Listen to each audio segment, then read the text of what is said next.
Okay, so I'm going to read because I do better that way. I'll get a little lost otherwise. And I have some things to say. But good afternoon, and thank you for coming out on this beautiful, hot summer day. And thanks to MOCA and Bennett Simpson for this exhibition and inviting me to speak today. And to Amanda Hunt, where'd she go? For organizing everything to make it possible. Okay, even though it says in the advertising for the show that I would be speaking about Chris Burden, the talk I want to give is about two legendary physical actors, Chris Burden and Gordon Matta Clark. My apologies to MOCA for not making this clear ahead of the deadline for press and to anyone who wanted to hear about Chris Burden exclusively. I read an essay in Tactical Aesthetics attributed to Headcut titled Gordon Matta Clark, an architectural practitioner. An architectural is a kind of combine of the word anarchy and architectural, which was an idea that was very prevalent at a similar time as the dematerialization of the art object in art, and was something that he was thinking about a lot when he was getting his degree. When Gordon Matta Clark was getting his degree in architecture at Cornell, from Cornell.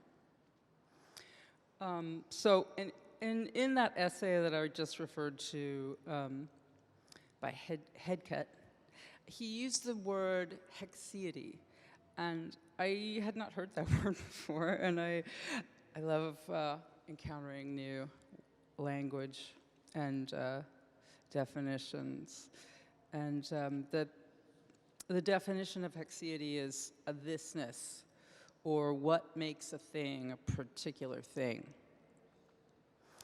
I'd like to hold that word in mind throughout this talk, as I think it is essential to the practice of these two artists and an imperative aspect of sculpture, and probably something that I began thinking through when I first began studying the work of both these artists when I was pretty young, like it's still at CalArts and getting a photography degree.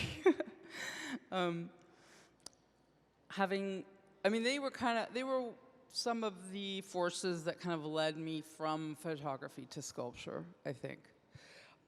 Having said that, I'd like to begin with a consideration of absence and presence in the work of Gordon Matta Clark and Chris Burden.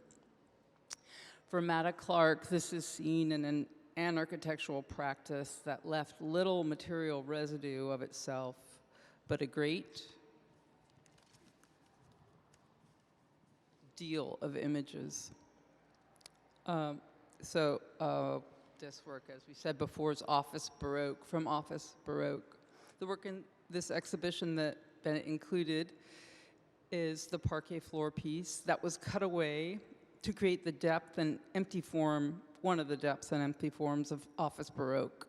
This physical object being an exception to Gordon Matta Clark's practice, and to me, can be considered much like the relic from Burden's early performance work. Okay, so you can see, maybe when you leave or something, you can see you can see it right there, the empty form that this object once made whole and was cut out. In the work of Chris Burden, there is at times an absence and at others a presence. My son commented recently that there are no people on Metropolis, and I thought about that for a while. At first, yes, there are no people on Metropolis, no people or other animals or flora or fauna on the head of Medusa either. But then I realized that there are people in view. They are running the machine of Metropolis, but they don't live there, though it is where they work. Their work is to keep Metropolis functioning and show us how things work and don't work on Metropolis. I hope we all get to go home somewhere more or less seemingly more peaceful. Both works are dystopic, mecho-techno artworks that hold this dystopia while at the same time modeling that kind of exciting fascination that all technical amplifications of our human power beyond our soft, vulnerable bodies elicit. Let me tell you, especially for my little boy, I think all of us are excited by this to some extent. The fascination and horror of the built environment and what I've come to see as humans and our need for resources to build our techno lifestyle is a turning of the earth inside out. Both Burden and Matta Clark bring this complex message of the kind of lasting thrill of a great and heroic modern industrial and technological achievement, along with a sense of trepidation for what that is doing to this planet we all live on. In maybe 1975, there's a lot of looking back these years, it's weird how mushy all the dates get from all the different references. It's like, it doesn't hold.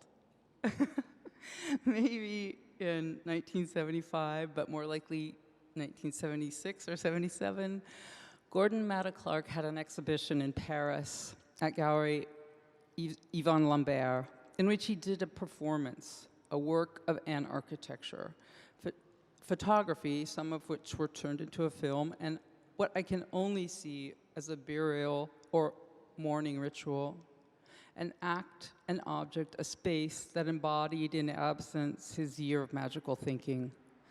Matta Clark's twin brother committed suicide by jumping out the window of either Matta Clark's studio or the apartment that they shared in New York. This is also in dispute. This makes me think that the show at Gallery Lambert was in 1976, because that is the year that Batten died. But Pamela Lee in her book says the object to be destroyed says that it was 77, so that's probably it too, I don't know. There is much similarity and difference between these two works and dips and spills into the territory of these two artists who were contemporaries, knew each other and have much resonance, but I don't know how close they were and if they spoke about their work with each other. I have read that Chris referred Gordon Matta Clark to CARP, a nonprofit art entity that supported special projects, especially for involving locations for art outside the gallery and museum world and artists in the dematerialization of the art object. This was mostly in Los Angeles. And Chris referred Gordon Matta Clark to them to get assistance in finding a building and doing an architecture work in Los Angeles, which never happened. But it makes sense to me that there is a correspondence between these two artists, and I just don't know that much about it. Maybe they were friends, maybe they talked a lot more. And there are some people here that knew Chris very well, and perhaps they can let us know more about this if they have ideas about it later and have more to add. So I think these works together, exposing the foundations of the museum and Descending Steps for Banton, I think of them together, not just because these two artists' works are in this room together, but because I've been thinking about these works for years. These two works get to the heart of the differences and similarity between Gordon Matta Clark and Chris Burden. I saw Exposing the Foundations of the Museum when it was first here in, as the catalog from Newport says, 1987, which was actually 1986, and was taken with how unnerving it was to have a finished museum building disrupted by these three pits with stairs and railings. These pits were originally 52 feet by 16 feet, and this section of concrete was removed along the northeast wall, right here, in fact, the same exact place. 3 excavations of 9 deep by 16 foot wide. I did bring a tape measure. If we have time, we can maybe measure. I thought it was weird how many people were not tempted in the least to walk down into the pits. And still, I've been here about 4 times to visit this room, and I've never seen anyone, and when I do it, because I always do it, I walk into every one, people look at me like, what are you doing? It's really weird. I find it's still, after all this time, and all of the interactive art that we've all experienced, this is still hard. So where was I? Okay. It does give one a slight sense of the uncanny, though I'm not sure this is something that Burden was necessarily interested in. Maybe he was just pointing out the difference between what we see and what is real, or creating what we accept as real, allowing what we see to be there, this being something that may normally be hidden or absent. To be down that much lower than the floor level, everything changes. It smells different, it is cool and moist down there. It feels like a building site and possibly other than the museum. With Chris as the inspector, making sure the foundations of the museum are what they should be, showing the art public that here in LA, a former, what I thought was a cop car garage, and it was, the foundations of the museum are real. They are here for you to see, and you can take that as just straight physical information about the place, or it becomes poetic and a metaphor, a concrete metaphor, maybe. Maybe Chris intended that pun of stability for this new space for art in LA, or maybe not. I never saw the piece sometimes referred to as descending steps for Batten, and sometimes just steps for Batten. But once I saw the film, I think it was at the Long Beach Museum retrospective of his work in 1985. This piece is so emotional and involves a level of physical labor that reminds me of the endurance, of the emotional strain that was necessary with Chris Burden's early performances. Chris being so quiet and contained on that shelf, a presence that seemed like an absence for a month at Ronald Feldman Gallery in New York in 1975. Artist as embodied but invisible specter. When thinking about these two works, I can't help but compare the lack of movement required by White Light, White Heat and the constant movement of Gordon Matta Clark digging those steps for a month. He removed the floor of the gallery and dug the rough steps down into the earth, removing something like 12 meters of dirt by the end of the exhibition, and he just did it with a shovel. In terms of emotional pain, I think at this moment I'm going to go down into the pit. Hold on. Okay, gotta find my place. This piece is so emotional and involves a level of physical labor that reminds me of the endurance and emotional, oh, I already read that, sorry.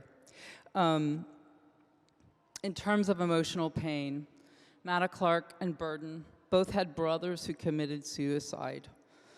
And while Gordon Matta Clark's Steps for Batten is an intentional reference to his brother and his death, with exposing the foundations of the museum, this funerary comparison may not be one that Burden had in mind. With exposing the foundations of the museum, this funerary comparison may not be the one that Burden had in mind. This image that I'm passing around, I think, talks about how much that reprieve from grief flickers on and off as we grieve and bury our dead.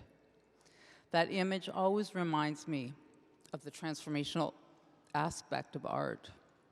If only for the brief second that it takes to shoot a photo and how that is just a moment in time. I find it to be an artwork about the erratic and complex process of loss. The misread or overread of Chris Burden as a careless, reckless bad boy has been written about. In 1988, Paul Schimmel brings it up in his essay in the catalog from Newport Harbor Art Museum and the 20-year survey he curated. Think about that. This survey happened in '88, and Exposing the Foundations Museum was made and exhibited in '86. The response by the press to his earlier work caused Burden to begin thinking about how to shift what he was doing away from the reckless, suffering, macho stereotype that was beginning to build up around the work. Having said this, there is an aspect to both of these artists that embrace the image of the heroic male artist. Man with a chainsaw and jackhammer, man with mechanical know-how and big machines. For Chris, there is a shift from what was seen as a reckless daredevil and Gordon Matta Clark from, at times, the law-breaking art vigilante. To draw this out a little further, Gordon Matta Clark took his professional degree in architecture from Cornell University and turned it towards the idea of art, calling our attention to the kind of outsized ephemera of buildings set for demolition. Burton moved away from the performance work to something akin to understanding the built environment through art.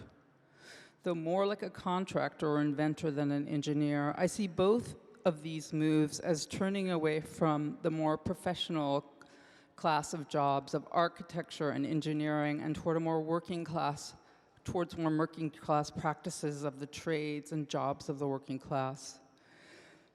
This work, exposing the foundations of the museum, was a work that had much in common with another of my favorite Burton works, Scale Model of the Solar System, a piece he made for the exhibition at Newport Harbor. Okay, I have a picture of that too. I'm going to send around. Two images. Yeah. So where is it?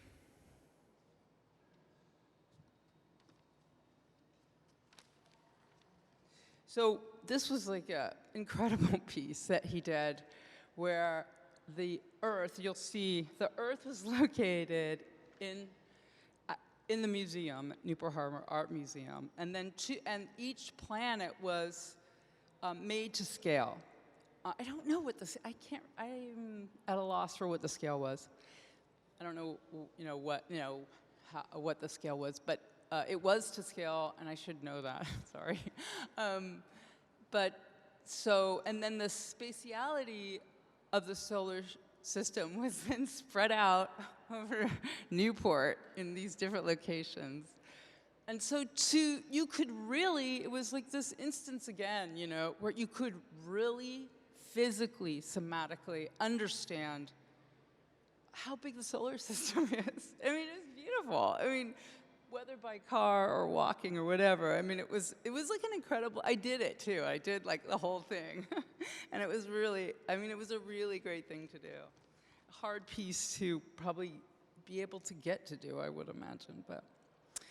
So both of these works are from the 80s, and it is in this decade that as it is pointed out in the Newport Harbor catalog, in which Schimmel calls him an artist, engineer, and research scientist, both of these works are and can be seen as very straightforward explanations of how things work, and a sense of science and engineering through art that engages our somatic senses to understand concepts that present as latent and are essential to the thisness of things, or what I consider Burton's sculpture practice. Thank you. Thanks. So now, it's very exciting to me that there are some people here. Tim Rogeberg and Katie Greenan. I don't think Paul is here. And I don't think Jason's here either. Sorry, I have my closed glasses on. I'm squinting at you now. But both Tim and Katie had Chris as an instructor and also worked for Chris. And I know, I wasn't friends with Chris. I admired his work so much, and it had a huge impact on me and really turned me towards sculpture. Same with Gordon Matta Clark, but I didn't really know him. And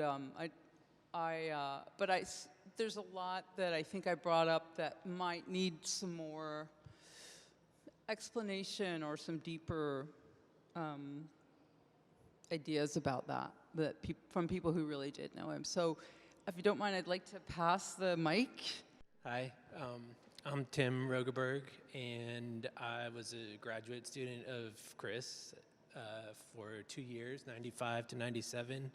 And then I immediately began working for him for 18 years until he died in 2015.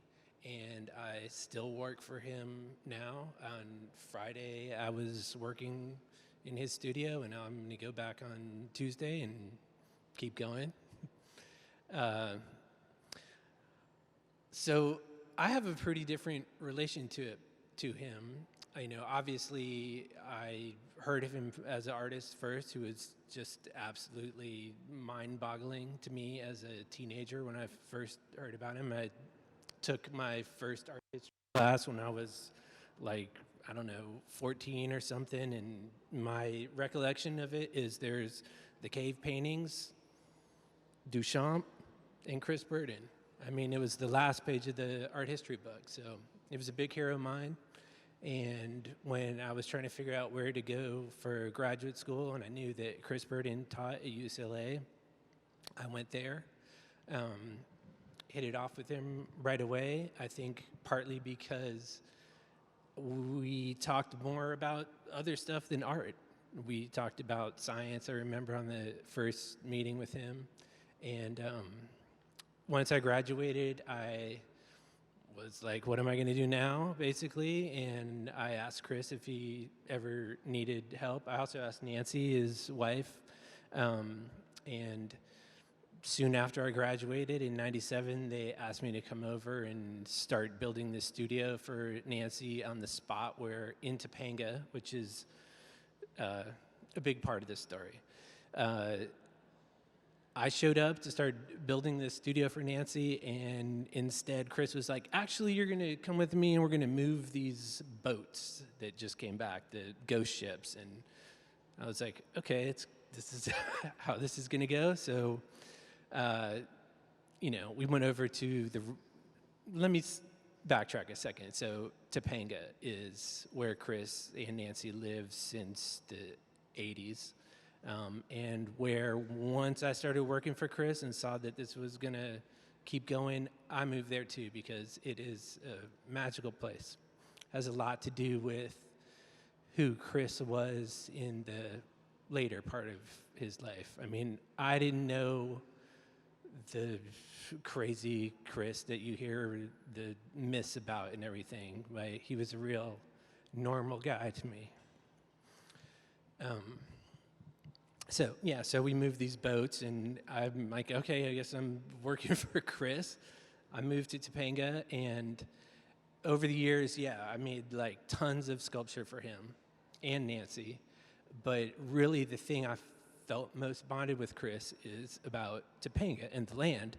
And so when I look here and see these holes in the ground, I'm reminded of the thousands of holes that I dug with Chris over the years, like with a shovel, with an axe, with a hose, trying to blow dirt down the hill to a road. I mean, bulldozers. That's the main thing that comes to my mind with this is like, Chris, he's like a great artist, right? Everyone knows that, but not too many people know what a talented bulldozer driver he was. And if there was a competition in the Olympics of stunt bulldozing, Chris would medal in that. When you were talking about the foundations possibly being deeper the first time, and that would cause the building to collapse, it reminds me of a time that Chris wanted to go around. So Topanga is all full of these canyons. It's up at the top of the mountains, and he had this sprawling property. And, it's hard for me to narrow any story down because, like, I saw him most days of the week for 18 years. So I might get sidetracked on some of these things, but, in particular, this one thing sticks in my mind of we were trying to get further through the canyon so that he could go down into this other part of this property that seemed like totally inaccessible. It was. but he wanted to go there. So we started digging into the hill with the bulldozer. Chris was driving it. And as he would knock off some dirt and rubble, we would put it into the other area to make the path for this rectangle, this thousands of pound rectangle to pass through this route. And we hadn't finished, and Chris started going for it, and we were just like, no, stop. And he just drove through it. And I mean, you know, it's like in that picture you just showed, the foundation's still there. It was shocking, but I mean, he also would drive that things in so many places you didn't think it'd go, and also would also really always try and like protect different plants that were around. Like there was one time we were trying to go into this canyon, and there was like some little baby oak trees in there, and we're like, we could cut these down and you could go straight through. And he's like, no, slalomed through the canyon on the bulldozer up. I mean, it's one thing to go straight up a hill on a bulldozer, or straight down, no matter how steep, but if you try to cut across the incline, that gets pretty sketchy. And Chris would do it, and we would just, you know, marvel at that he would make it. So, you know, I think also, I mean, you mentioned the word thisness, which I think is like Chris's main material through all his work. I mean, this is a whole, right? I mean, it's basically just that. And so much of his other work is just these things. And he's showing you a thisness, like an actuality that makes the other concepts that he's talking about really like land in your head in a way that you don't get unless your body feels that. And I mean, it's a thing that all sculpture has, but Chris in particular was a master of actuality as the material. I could go on and on, but maybe that's all.